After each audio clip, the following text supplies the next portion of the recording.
By now, you've probably seen this troubling, disturbing, viral video. This is Joliet students seen on camera in an all-out brawl. Yeah, obviously parents and staff and students are all very worried about safety when they're in the building. But the bigger question here is why? Why is this happening? Joining us is Dr. Michelle Cutler. She's with the Chicago School of Professional Psychology. Thank you so much for coming on the show this morning. Oh, I'm happy to be here. Thanks for having me. Absolutely. You know, we see this stuff and we're like, what is going on in Joliet? I mean, the TikTok smacking, a teacher challenge, you know, we hear about that kind of thing going on. I don't know what's going on with our kids and our schools. Is this a sign of the pandemic? Is this social media? What is going on?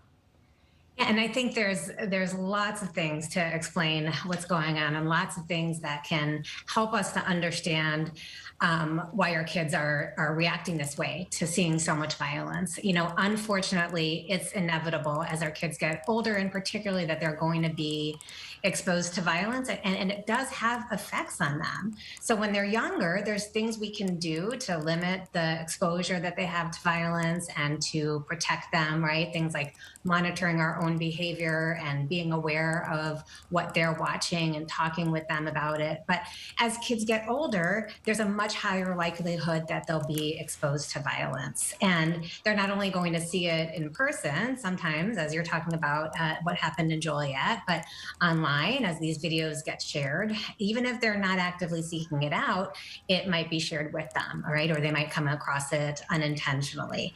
And this has real effects on kids, especially the younger they are, but the brain isn't fully developed until adulthood, and the brain is extremely sensitive to what it's exposed to. So kids don't have the skills to understand what they're seeing, let alone the impact it has on them and the context and what to do about it. It's real easy for kids to forget there's real people being hurt in those situations. Let me jump in just for a second, because I think everything you're saying is right. And yet, when I was a kid, if I even looked at a teacher the wrong way, I had to answer to my parents.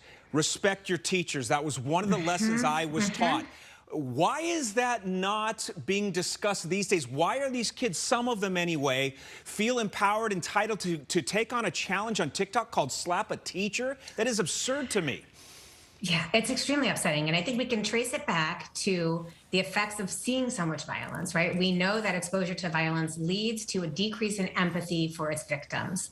And at its worst, a dehumanization, right? So we need to be monitoring that. When we see things about things like that video, saying things like, wow, that person must be really scared and really afraid. And that must have really hurt that person. And the person that was doing the violence must have really not been in control, because that's not okay the way they were acting.